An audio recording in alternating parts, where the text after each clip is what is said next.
মরিচ গাছে কী দিলে মাত্র 20 দিনে প্রচুর মরিচ ধরবে।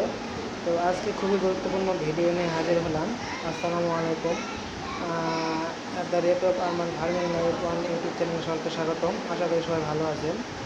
তো আপনারা যারা মরিচ চাষে কম খরচে লাভবান হতে চান তাদের জন্য ভিডিওটি খুবই গুরুত্বপূর্ণ, অবশ্যই পুরো ভিডিও দেখবেন। তো আজকে ভিডিওতে দেখতে চলেছেন যে এমন একটি টিপস যেটি কম খরচে অর্থাৎ বানাতে পারবেন, যেটি মরিচ গাছে দিলে 20 দিনে প্রচুর মরিচ ধরবে। অনেকের প্রশ্ন, পাতা কুকড়ে যাচ্ছে, ফুলও ঝরে যাচ্ছে, এজন্য কী দিবেন? তো এই উপাদান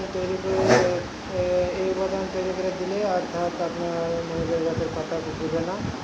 তো প্রথমে যে কাজ করবেন সেটা হচ্ছে, অনেকের গাছে ফুল আসার সাথে সাথে ফুল ঝরে যায়। কী কারণে?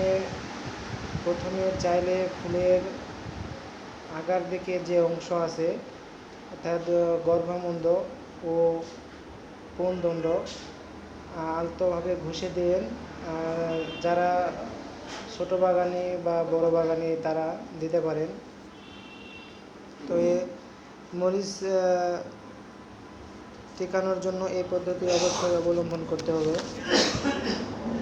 যে ডালে ফুল ধরেছে, যে ডালে ফুল ধরে নাই, তো অর্থাৎ ডালে একটু ঝাঁকি দেবেন, তাতে